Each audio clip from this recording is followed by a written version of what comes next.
routine maintenance is accessed through here. So, to your battery. Cool.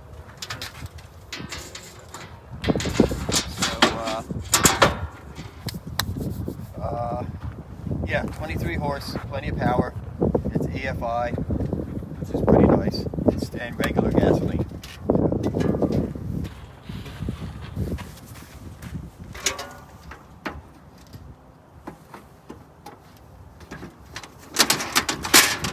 One of the features I like about this is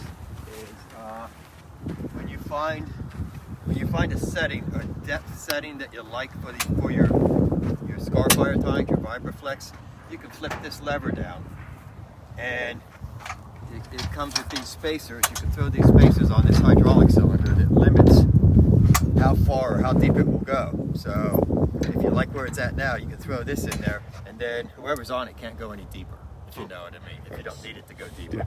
And there's a series of different thicknesses over here.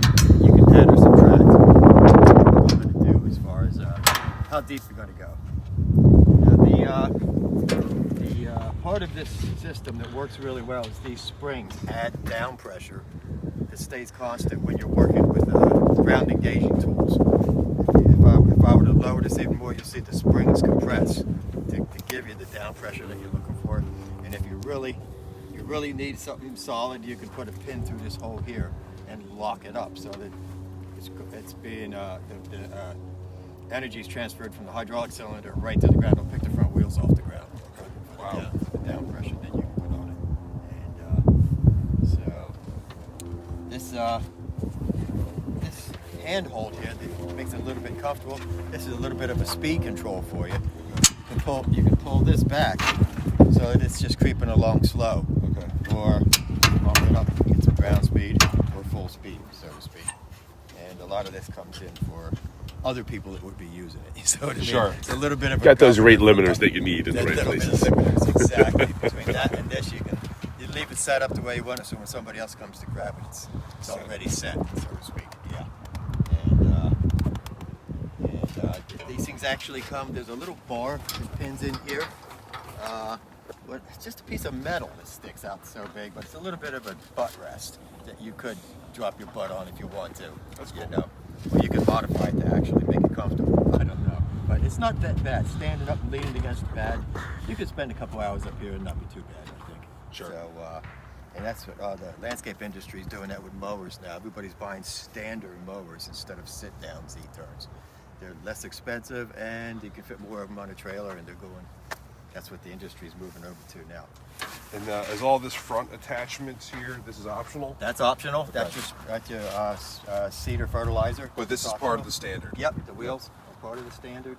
And so other attachments that would go on the front would be, nothing else goes up on the front, but underneath would be the lawn aerator for pulling plugs and aerating.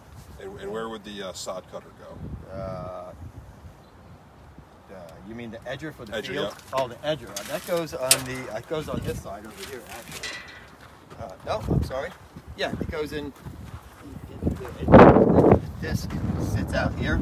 The disc sits back here, and it slides into that receptacle. You pin it in, and then you raise and lower it with your hydraulics. And the disc is adjustable which way you want to roll your sod. But you just put down pressure on it, and that sharp edge rolls along, and it cuts the edge that you're looking for. So you want to get your string and paint a line for the edge that you're going to follow. And then this unit is missing it, but it does come. If you look in the book, you'll see a little orange fiberglass rod that comes out here.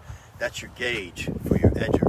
You set that because you can't, when you're on the machine, you can't look back at your edger disc, or you'll be all over the place, and the line will look like this. So you got to look out in front of you and follow that edge. And it works nice. It's a nice tool. So, I can quote you pricing on this, and everything's a la carte. So Great. when we get done here, I'll make a list of what you think you might want, and then you can subtract from that if it's not in the budget, so to speak. Sure.